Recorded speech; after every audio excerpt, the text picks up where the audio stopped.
हिंदुस्थानच्या अस्मितेचं प्रतीक म्हणून आपण काय पाहतो तर राम मंदिर, अयोध्येचं राम मंदिर. अयोध्येचं राम मंदिर निर्माण झालं, परंतु राम मंदिराच्या बाबतीमध्ये देशभरातील जनतेने ज्या भावनेने, ज्या श्रद्धेने वर्गणी दिली, देणगी दिली, सोनं, चांदी, हिरे, मोती असं मोठं दान दिलं, सोन्याच्या विटा, चांदीच्या विटा दान दिल्या, त्या मोठ्या प्रमाणावरती चोरी झाल्या, दरोडा पाडलाय. राम मंदिर ट्रस्टच्याच काही सदस्यांनी त्याच्यावरती हात मारलाय. हे खरं तर देशाच्या दृष्टिकोनातून अत्यंत खाली पाहायला लावणारी गोष्ट आहे. म्हणजे फक्त हिंदुत्ववाद्यांनाच नाही, संपूर्ण हिंदुस्थानला अत्यंत गंभीर मुद्दा आहे. परंतु सरकार त्या बाबतीमध्ये मौन बाळगून आहे.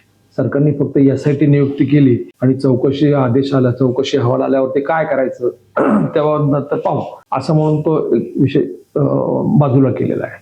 पण हा अत्यंत गंभीर विषय आहे की मला आठवतंय की राम मंदिरच्या निर्माणासाठी लालकृष्ण अडवाणी यांनी ज्यावेळेस रथयात्रा काढली होती तेव्हापासूनचा संपूर्ण इतिहास आहे. हे राम मंदिर निर्माण व्हावं म्हणून नरेंद्र मोदी यांनी सत्तेवर आल्यावरती तिथून जी सुरुवात केली त्याची राम मंदिर निर्माण झालं, त्याचं उद्घाटन झालं, रामलल्लांची तिथे प्रतिष्ठापना झाली. नंतर भाविकांचा प्रचंड मोठा ओघ तिथे वाढला. रोजची जवळजवळ 10 ते 20 लाख रुपयाची रोजची वर्गणी म्हणतात देवाला आपण दानपेटीमध्ये दान पडायचं.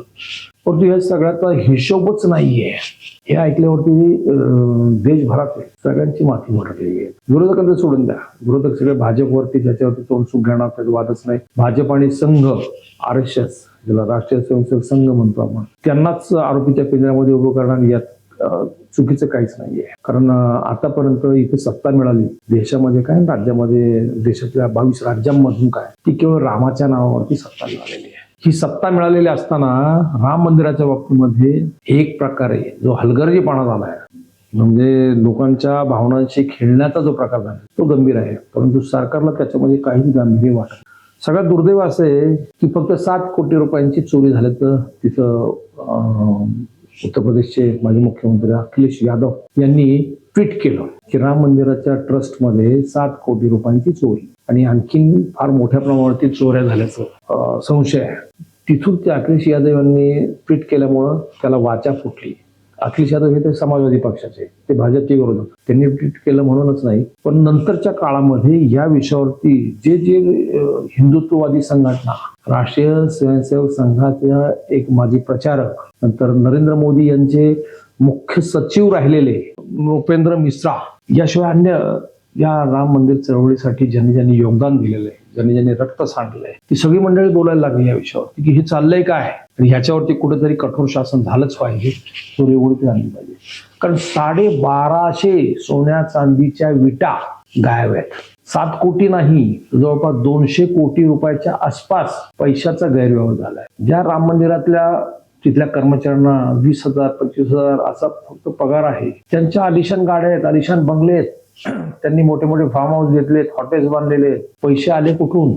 तर हे पैसे याच्यातून आलेले आहेत. म्हणजे राम मंदिराच्या या ट्रस्टमध्ये तिथला बँकेचा कुठलाही हिशोब नाही. रोजची जी देणगी गोळा होते, दानपेटीमध्ये जी देणगी जमा होते, त्याचं काउंटिंग केलं जातं. काउंटिंग केल्यानंतर नोटाची बंडल बांधली जातात. तर त्या नोटाच्या बंडलांचा हिशोब ठेवताना तिथे ज्यांच्याकडे ते काम सोपवलं होतं, तिथल्या मोजणी करणाऱ्यापासून ते पैसे बँकेत पोहोचवणाऱ्यापर्यंत सगळ्यांनी त्याच्यामध्ये हात मारलेला आहे. आता तर असं म्हणतात जवळपास हा 500-550 कोटींचा फ्रॉड आहे. राम मंदिराच्या निर्माणासाठी 600 कोटी खर्च, पण आता हे राम मंदिर निर्माण झाल्यापासून आतापर्यंत ह्या मंडळींनी केलेला फ्रॉड हा 500-550 कोटीच्या आसपास आहे. म्हणजे विचार करा, हा किती गंभीर मुद्दा आहे. गंभीर यासाठी आहे की तुम्ही आमच्या श्रद्धेशी खेळता, आमच्या भावनेशी खेळताय. आता ह्याच्या बाबतीमध्ये राजकीय मंडळी म्हणजे काँग्रेस काय किंवा इतर बाकीचे विरोधी, भाजपचे विरोधी काय म्हणतात ते सोडून द्या. फक्त भाजपच्या बाजूने आतापर्यंत राम मंदिरासाठी किंवा मोदी सत्तेवर यासाठी ज्यांनी योगदान दिलेले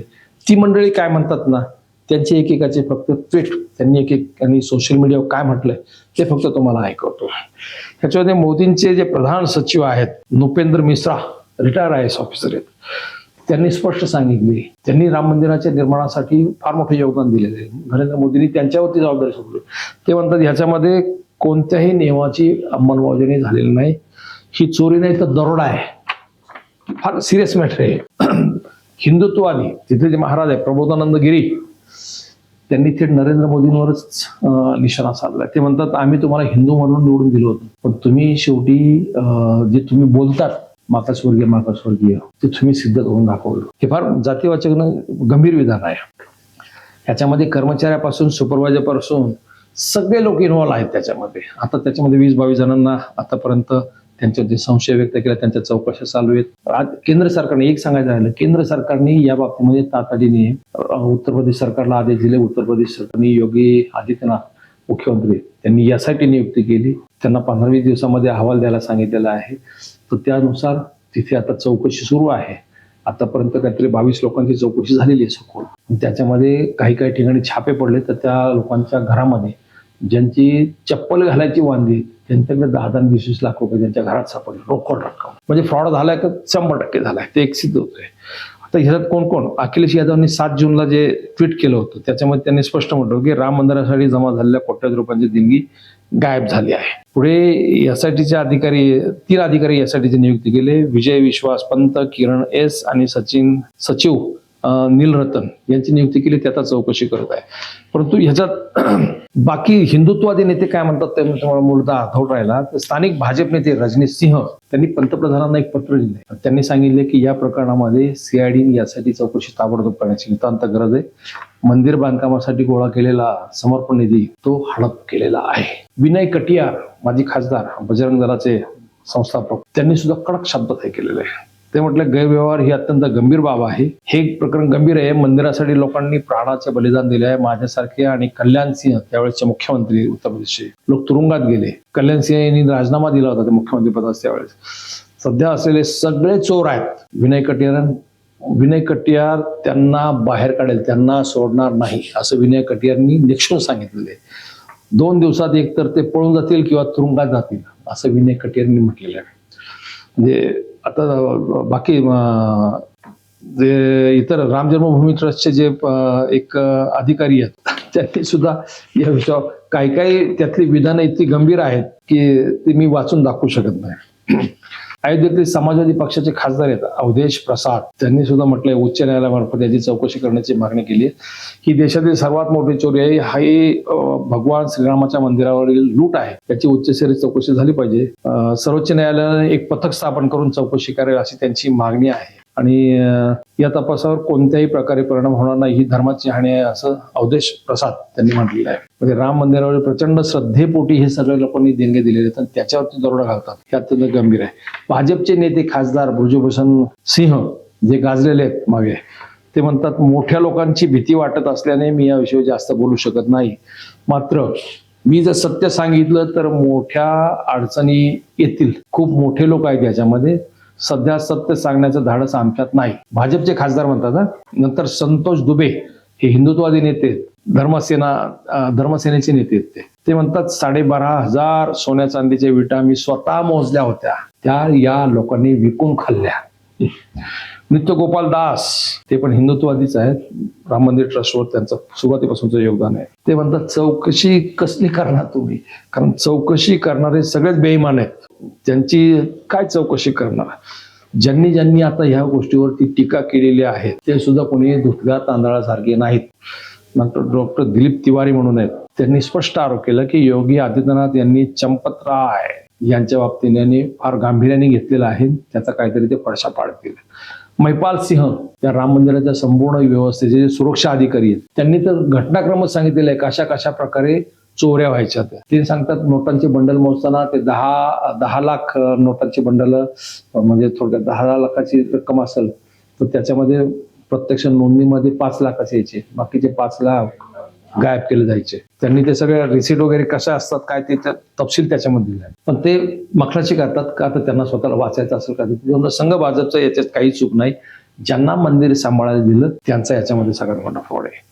मंदिराचे जे मुख्य अभियंता आहे दीननाथ वर्मा, ते म्हणतात ट्रस्टचे अनिल मिश्रा यांच्यात आमचा वाद झाला. क्लार्कला विचारले की जे रेट म्हणजे बांधकामाचे रेट ठरले होते किंवा इतर कोणत्या गोष्टीचे रेट ठरले होते त्याच्यापेक्षा जास्तची बिलं का देतात. तर त्याच्यावरती मिश्रा यांना 40% कमिशन द्यावं लागतं म्हणून जादा बिल. थोडक्यात राम मंदिराच्या निर्माणामध्ये 40%चा सरळ सरळ भ्रष्टाचार आहे. 200 सिमेंटच्या गोणी वापरल्या असेल तर तिथे ते 300 दाखवायच्या, इतक्या प्रकारचा हा गंभीर आहे. मंदिर निर्माणासाठी बँकेत जमा होणारा पैसा मोजण्याचे काम दिले. नंतर म्हणजे त्या दीनानाथ वर्मा हे जे मुख्य अभियंता त्यांनी हा सगळा फ्रॉड उघडकीस आणायला सुरुवात केली. तर तिथले जे चंपत्र आहे जे मुख्य ट्रस्टचे, त्यांनी त्या दीनानाथ वर्मा यांची ताबडतोब बदली करून टाकली. त्यांना घालवलं, बदली केली आणि नोटा मोजायचं काम त्यांच्याकडे दिलं. त्यांना लक्षात आलं की यांनी आपलं डिमोशन केलेलं आहे, आपल्याला जाणीवपूर्वक ते बाजूला करतात, या अर्थी काहीतरी मोठा घपला आहे. त्यांनी ताबडतोब तिथून राजीनामा देऊन बाजूला गेले. त्यांनी एवढंही ज्यावेळेस नोटा मोजायचं काम दिलं त्यावेळेस दीनानाथ वर्मांनी काय केलं की दानपेटीमध्ये आलेले सोन्या चांदीची जी वस्तू आहे देवासाठी आलेल्या, त्याची नोंद ठेवायला सुरुवात केली. ती नोंद ठेवायला सुरुवात केली म्हणून त्यांना बाजूला केलं तिथूनही.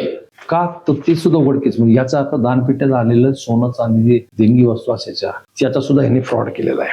त्यातला जो प्रमुख आरोपी आहे एक टिनू यादव, तो चंपकराय यांचा वाहन चालक. चंपकराय हे त्या संपूर्ण ट्रस्टचे जे सगळा फ्रॉड झालेला आहे तो सगळा चंपकराय यांच्या नावाने म्हणजे त्यात संतोष दुबे म्हणून संघाचे एकेकाचे प्रचारक ते सांगतात जन्मभूमीच्या नावावरती लूट केली जाते.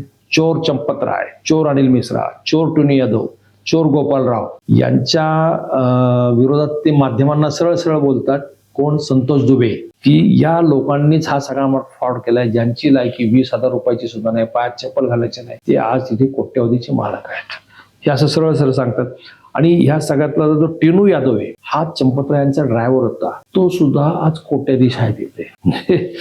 आणि संतोष दुबे हे सरळ सरळ आरोप करतात की गुजरात लॉबीला हे सगळं माहिती आहे, तरी सुद्धा त्याच्यावरती कुठलीही कारवाई होत नाही. आणि ह्या संपूर्ण फ्रॉड विषयी संतोष दुबे यांनी यापूर्वी दिवंगत अशोक सिंगल जे विश्व हिंदू परिषदेचे संस्थापक आहेत त्यांना सुद्धा माहिती दिली होती, पण त्यांनी म्हटले की हे त्यांची कर्माची फळं ते भोगतील म्हणून त्यांनी तो विषय बाजूला केला होता.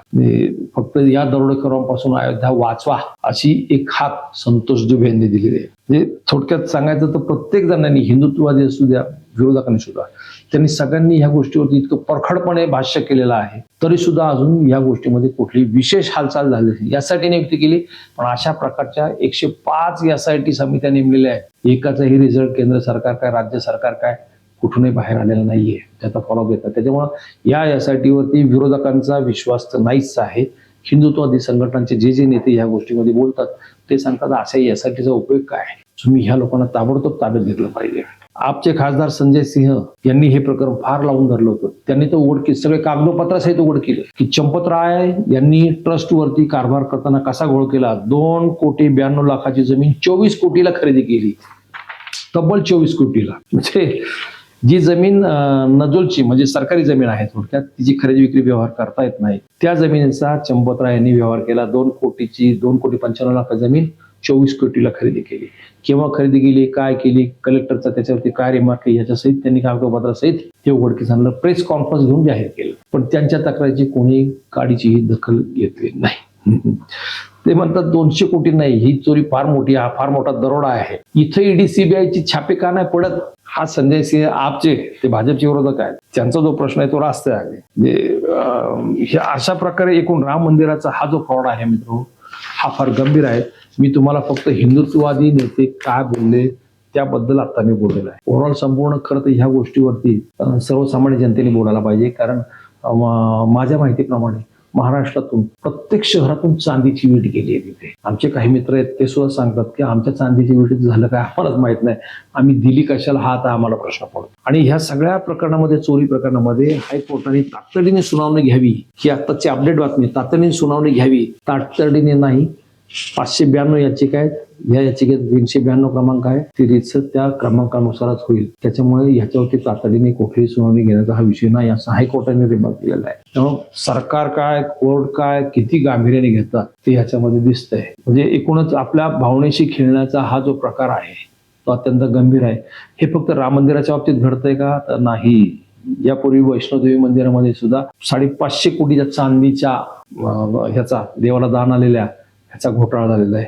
सबरीमला मंदिरात सुद्धा 2.5 किलो सोन्याचा घोटाळा झाला आहे. तिरुपती मंदिरामध्ये ते 250 कोटी लाडू घोटाळा. लांब कशाला, आपल्या तुळजापूरच्या भवानी मातेच्या मंदिरामध्ये सुद्धा देवीचे दागिने ट्रस्टींनीच परस्पर लांबवले, अशी पण एक केस चालू आहे. हे प्रकरण फार सिरियस आहे. जनहो, ते तुम्हाला योग्य वाटतं का? जरूर व्यक्त करा. धन्यवाद.